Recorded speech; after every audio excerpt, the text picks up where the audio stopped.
چې قیام، رکوع او سجده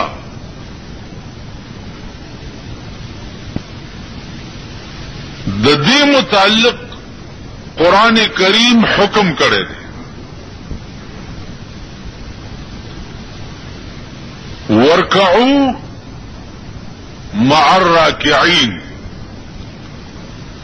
نو ورکعوا صيغه د امر ده،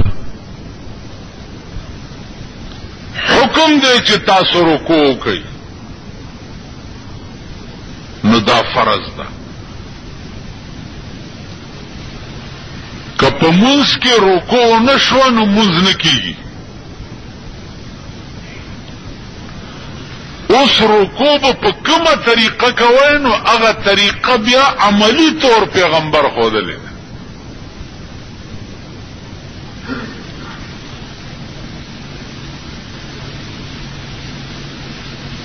قیام په منځ کې ولاړه،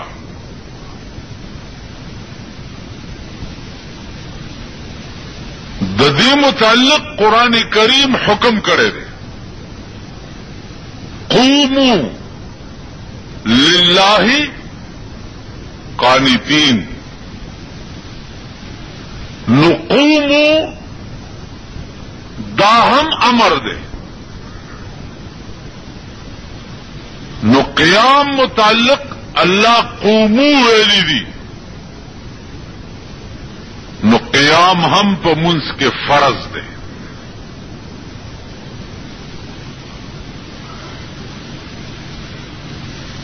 سجدہ وسجد ورپسې غالباً وقترب دے، نو وسجد دا هم امر دے، نو سجدہ هم په منځ کې فرض ده. گویا قیام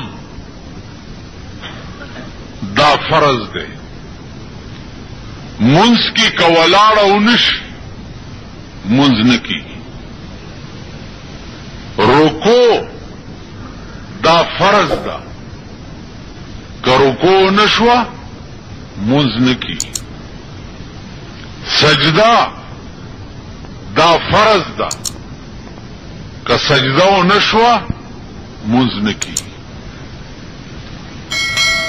اس قیام فرض دے،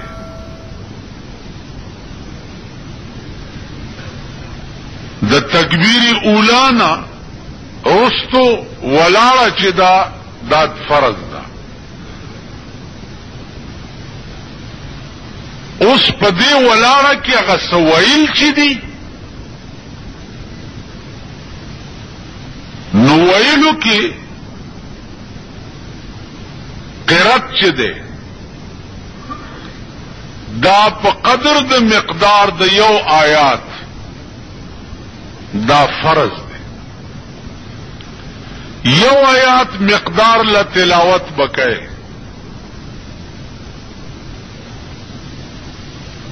دینا باقی چه ده اغا واجب ده.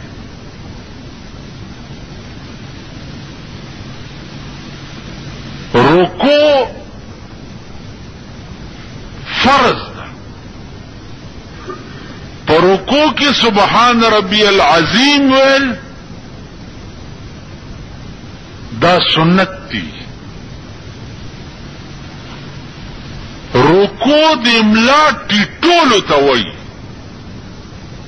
ملا به ټیټه.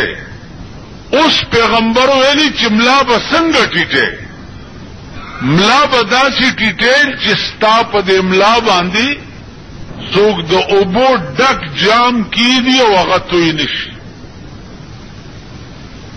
داسې رکوع وکړي.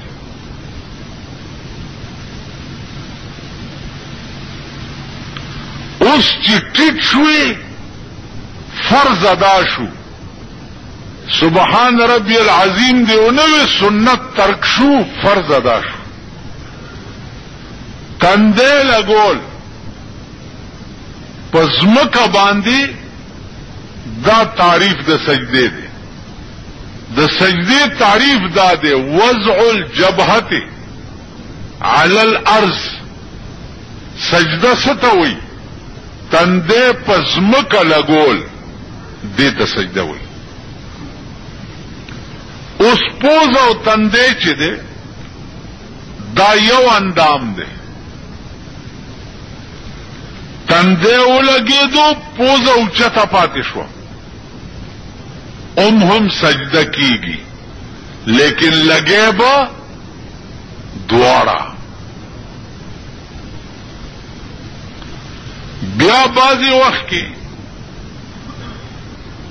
که تاسو خیال وکړئ دا د پټکی داول یا ټوپای سړی تر دې سترګو راټیټه کړي یخنۍ کې نو د سجده د پټکی په ولو لګوله یا په هغه ټوپای د پاسو لګوله نو دا مکروه دی. دې سره مونځ مکروه کیږي نه. سجده په ټیم کې به ټوپای او د پټکی ول داسې کې چې ستا تنده په ځمکه باندې ولګي. بیا به سجده په داسې شي لګي چې داغه زور ځمکه لورځي. ځکه چې ما تاسو ته عرض وکړو چې وضع الجبهه علی الارض پس ځمکه تنده لګول دې ته سجده وایي. کته سجده په داسې توشک یا فوم باندې ولګي چې داغه زور ځمکه ته ورنرغې نو بیا سجده نه کی.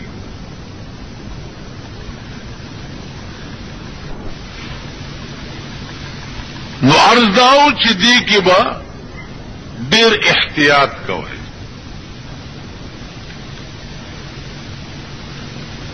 نو قرات په مقدار د یو آیات دا فرض. سورۃ فاتحه لوستل واجب دی ورسره زم د سورۃ چې ده دا واجب دی. یو آیات مقدار لچه ده دا فرض دی. قاعده اوله په منځ کې دا واجب ده. که قاعده اوله ترک شو نو اخر قاعده کې به سجده ساو او کې د دې جبیره بوش.